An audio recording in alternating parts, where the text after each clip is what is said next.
impartial and a part of this government?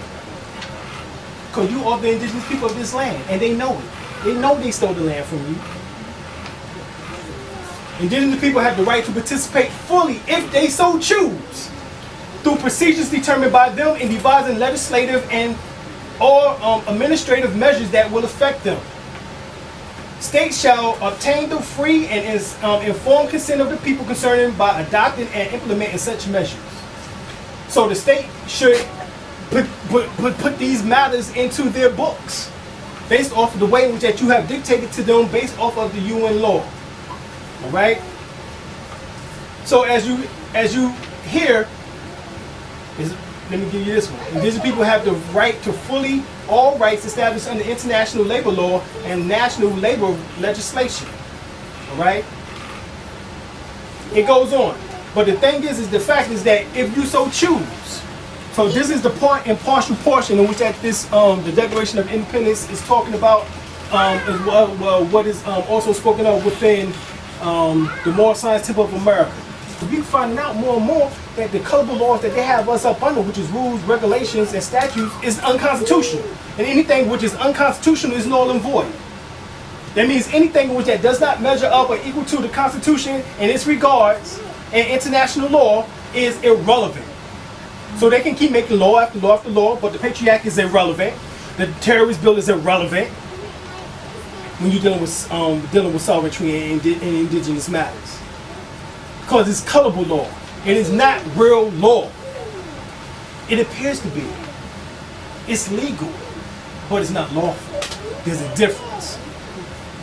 For quartering large bodies of armed troops among us. For protecting them by a mock trial from punishment for any murders which they should commit on the inhabitants of these states. For cutting off our trade with all parts of the world. Almost 250 years ago this was written. What's going on there? Sound like that's what they did to us. They cut off our trade. You can't trade if you black, Negro, and colored with other nations. You can go there and get what you need to get and maybe bring back over here, but you can't do international trade. For imposing taxes on us without our consent. For depriving us in many cases of the benefits of trial by jury. In other words, no due process of law.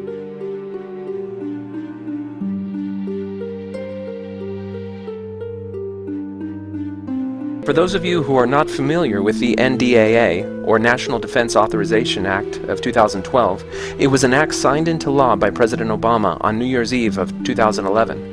This act did more than just fund the United States military for the coming year. It included vague wording in Section 1021, which could be interpreted to formalize and legalize actions which the current and prior administrations have taken in the name of the war on terror. These include allowing U.S. military to act as a sort of police force on U.S. soil, as well as apprehending terror suspects, including U.S. citizens, and imprisoning them indefinitely without trial or legal recourse, throwing the concept of habeas corpus, a legal right predating the Magna Carta, into the waste bin of history. Governor Romney identifies the key trigger which would allow the U.S. government to act against its own citizens: treason. But what exactly constitutes treason? Speaking out against the actions of your government is not treason, but rather an exercise of freedom of speech.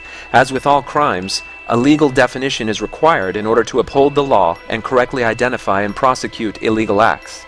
Treason carries a special status in this regard. It is the only crime which is defined and whose standards for conviction are set forth in the U.S. Constitution itself. Virtually every other crime is defined at the state level. Section 3 of Article 3 of the Constitution reads, "Treason against the United States shall consist only in levying war against them or in adhering to their enemies, giving them aid and comfort. No person shall be convicted of treason unless on the testimony of 2 witnesses to the same overt act or on confession in open court." But why is this? What led the founders to give special attention to the crime of treason? The framers had an awareness of the numerous and dangerous extensions of the definition of treason under English law. A vague or elastic concept of treason would inevitably lead to oppression and removal of political opponents and dissenters, as history had shown. By defining and setting conviction standards in the Constitution itself, the founders created a protection against government abuse of this capital charge. On the issue of trusting our leaders not to abuse powers afforded to them by law, Thomas Jefferson had this to say: "In questions of power, then, let no more be heard of confidence in man, but bind him down from mischief by the chains of the Constitution." But let me tell you, people who join Al-Qaeda are not entitled to the rights of due process under our normal legal code. They are entitled instead to be treated as enemy combatants. Romney ends his argument by invoking the idea that there is a separate standard of law and civil liberties that applies to citizens and non-citizens alike when they are suspected of being enemy combatants. How does he arrive at this conclusion? The NDAA legitimizes the concept that the whole world is a battlefield, allowing individuals to be declared enemy combatants no matter where they are discovered or what they are doing at the time of capture. This idea leaves no room for the concept of innocent until proven guilty, which is at the core of the rule of law. Romney defends a scenario wherein the government, by classifying you as an enemy combatant prior to capture, specifically denies you the opportunity to prove that you're innocent or review any of the evidence against you. This is a clear violation of the right to due process that is guaranteed by the Fifth Amendment. And yet, Romney has no problem with this because he either presupposes that you are guilty of treason or believes that because you're suspected of being an enemy combatant, that the Constitution no longer applies to you. But there is no clause in the Constitution, the supreme law of the land against which the legality of any other law is measured. There is no clause in this document which provides a different set of right in times of war or to enemy combatants. The Bill of Rights does not even refer to citizens, but rather constrains the government from infringing on persons who by pre-constitutional natural law possess rights by nature of their humanity, whether they be criminals, terrorists, or not. The founders themselves had been labeled terrorists, yet they knew and loved liberty and justice, and they feared the tyranny of unrestrained government.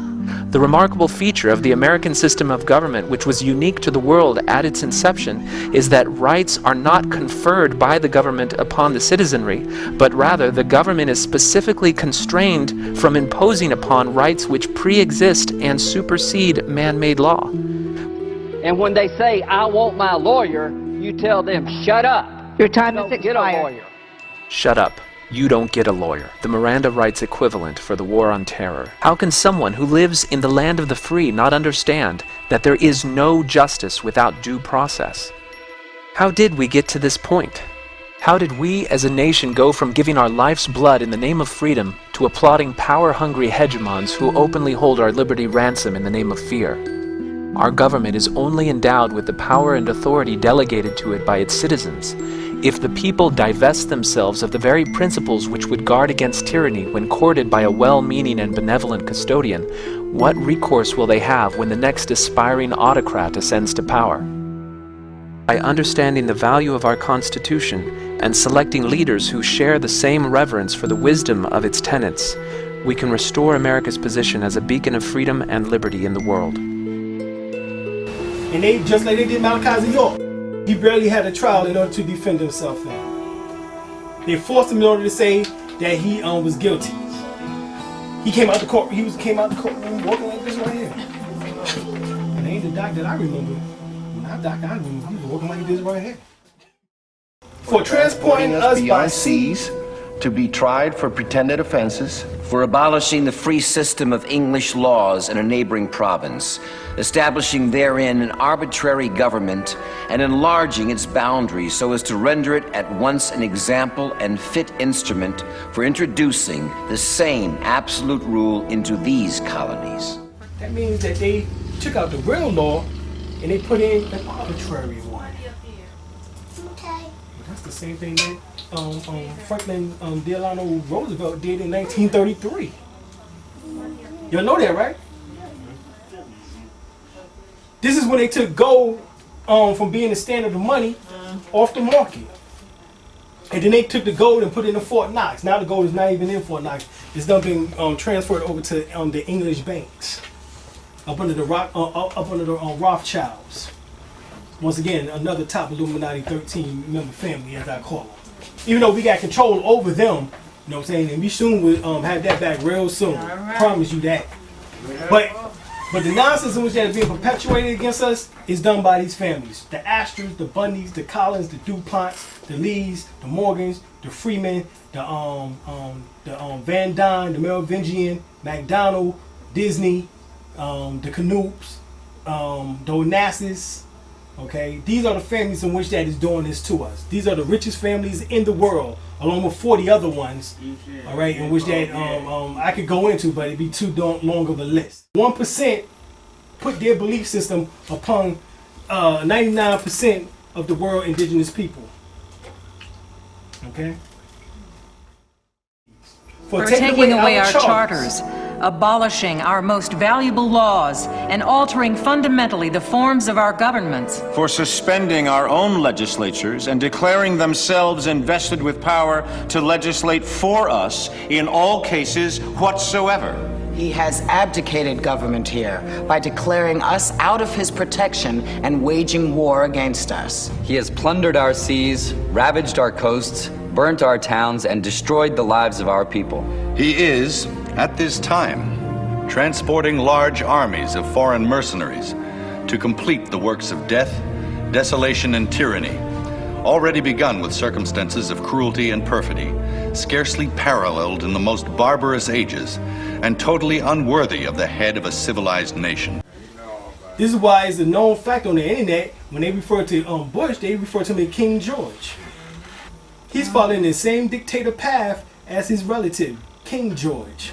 If another indigenous person or more, I mean, y'all, I hope y'all know that that Venezuela is majority Moorish recognized, right? Hugo Chavez, he know that he's a Moor. Matter of fact, he has even spoken on the fact that the people in this country should name themselves Moors. Come on, they know who. Look, everybody know who we are. They wait for you to wake up. That's what the world is waiting for. The world is like, yeah, we know that those are Moors over there.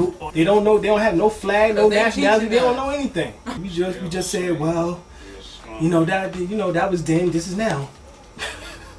We still like to go by colored Negro and whatever else that they call us. You know what I'm saying? Spook, Jigaboo. Here it is. And matter of fact, a good book in order that dictates that. Right here. Nationality, birth rates taken from the Moors. The Black Codes of 1724. Right here. The foundation information of the church and state connection, as described in the lesson book, is based on facts and research. This is this book in which he's speaking about. This civic lesson is not being presented to attack anyone's beliefs or areas of mental security.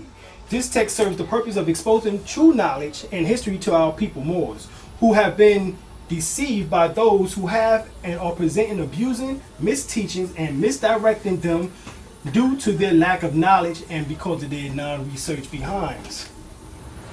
Truth needs no apology. Law is issued from the birthright. Birthright is reclaimed. Once again, law is issued from the birthright. Birthright is reclaimed. A most misanalyzed and devastating social and economic conditions exist in the United States of America corporations and pervades all territories and jurisdiction under her political control. In this instant, the issues is a relations to the forced civic dead, which is actually us, the Moors, who is now civically dead, because we call ourselves black or Negroes. Experienced in all areas of society by Asiatics with melanated skin. All people branded with Negro, black, colored, Indian, West Indian, African, Latino, Hispanic, Puerto Rican, etc., who are subject under European colonial government are regulated by the hidden yet institutionalized Christian black codes of 1724. The existence and the operation of these codes remain unknown to the majority of its victims. We'll get to more of this as we finish and go later on. The democratic Christian black code system of church, state, and municipal government was developed by the occupying Franciscans, which is part of talking about the Franciscans, talking about as in Bacon, Francis Bacon. Francis Bacon was a Rosicrucian, right? And Francis Bacon was supposedly the one who came here to the land of Atlantis, in which this was called the New World, and he's the one who supposedly got this New World going. Okay? An occupied government guild force of the European albino nations in the Americas. It says the black codes were constructed and adopted in the early 1700s to govern the Moorish nations and tribes defeated in the ongoing war in the Moroccan province popularly known as the Americas. The tentacle of the colony states government are a few of many. It says the government-backed slaves, the theft systems are fraudulent forced on and presented to indigenous non-citizen people at law. This massive and sophisticated legal system, caste system, is incorporated and worked through cooperative networking. All right? The originators and the hidden buffers and balances to these black codes is the organized church, and the secret is silence union. So they tell you that the church and state is separate, but actually, as Crystal just finished breaking down, they're all up under one umbrella. All in order to keep you from knowing that you are more, so that you would not know your history. Administrators of educational systems, religious institutions, industrial and financial institutions, with all the subdivisional support systems under colonial corporate rule, has always used the black codes as a policy guide. So you call yourself Negro, black, colored, or whatever. Oh no, nigga, you can't do that. Well, I want to go over here and be able to do business with an African. Oh no, nigga, you can't do that now. This is the reason why. I don't know if y'all, I'm tired of the colorful laws. He has constrained our fellow citizens taken captive on the high seas to bear arms against their country, to become the executioners of their friends and brethren, or to fall themselves by their hands. He has excited domestic insurrections amongst us, and has endeavored to bring on the inhabitants of our frontiers, the merciless Indian savages whose known rule of warfare is an undistinguished destruction of all ages, sexes, and conditions. See, the reason why they don't want you to read is because they use the term Indian savages.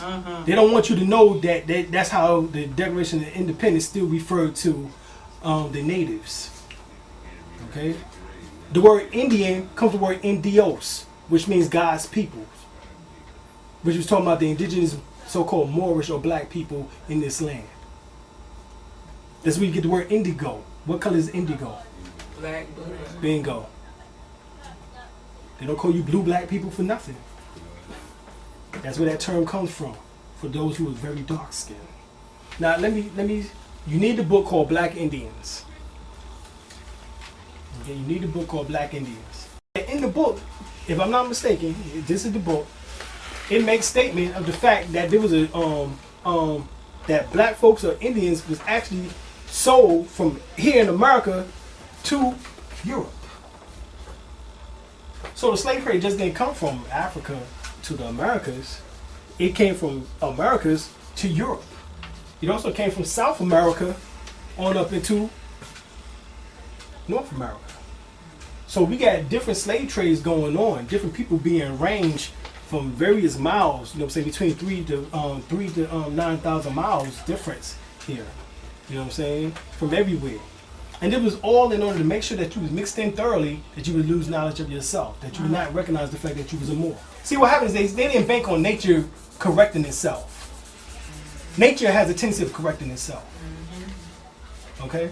And this is what is going on now. Y'all are the bearing proof of this. Nature is correcting itself. Okay? So, but prior to this, they thought that y'all would be so caught up into being called Negro, black, colored, and whatever else for so long of a time that you would not figure out. Willie Lynch tells you this. The information in which that is inside of this book is valid. Matter of fact, we know for sure that this book did exist at least back to the mid-1800s. It might not have was written in 1712, but we know that it does at least go back to the 1850s, at least. In my bag, I have a foolproof method for controlling you black slaves. I guarantee each and every one of you that if you instill correctly, it will control the slaves for at least 300 years. So when was this written? Supposedly the year 1712. So 1712. So from 1712 till 2012 is how many years? What's supposed to be happening in year 2012 according to the Olmec Mayan calendar? Bingo. The end of civilization as we know it. A formation of a new world. Well, hold on. What did the Constitution, what did the Declaration of Independence just finish saying that you as we the people have the right in order to instill? Our new government. So how's this going to come through? This ain't going to come from no invisible thing. This invisible thing is going to have a visible thing in order to work through. What's the point of Christ coming back in if he ain't going to come back in the flesh? That's right. So you talking about once again this endowed spirit coming amongst us. This is what is going on. So this here tells you that there's a chance in order to alter or to abolish and to set a new institution or government up in a rightful manner. The Bible says the exact same thing. In the book of Revelation, let's go to chapter 21. Now I saw a new heaven and a new earth, for the first heaven and the first earth have passed away. Also there was no more sea. In other words, no more of that emotional, lower nature thing. Some people who's going to take over this plane is going to have to be in their upper nature, higher nature. All right? And it says, then I, John, saw the holy city, the new Jerusalem, coming down out of the heavens from God, prepared a bride adorned for her husband. And I heard a loud voice from heaven saying, behold, the tabernacle of God is with man, and he will dwell with them, and they shall be his people. God himself will be with them and be their God.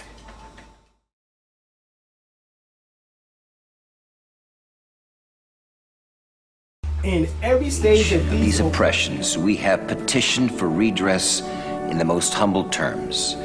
Our repeated petitions have been answered only by repeated injury.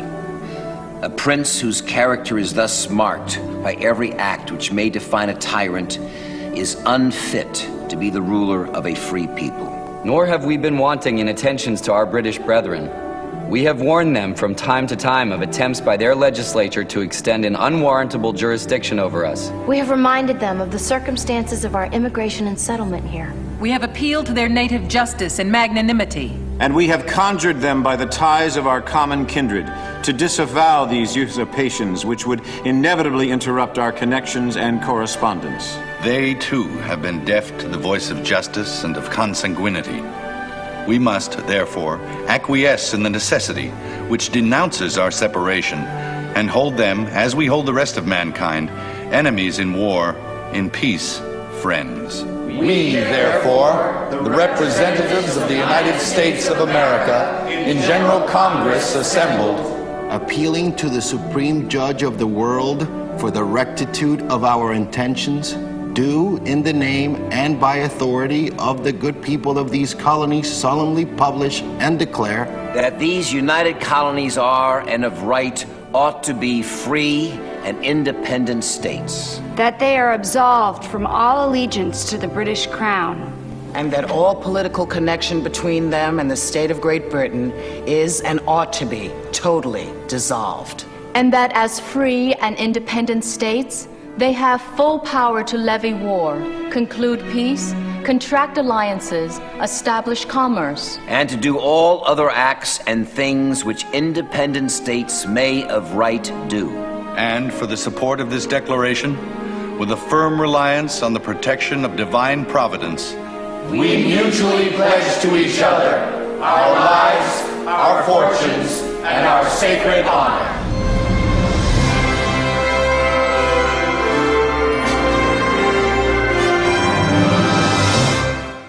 The Declaration on Rights of Indigenous People give you the exact same rights that they have in this Declaration of Independence. That's why we utilize these declarations. That if you won't allow us to do the same thing that you're doing and that you had in your Declaration of Independence, well, we know a higher source. The last thing I want to talk about is the fact that one of the things in which that was mentioned was the fact of us having a Constitution. And here go United Washington Constitution. Okay, this is our Constitution.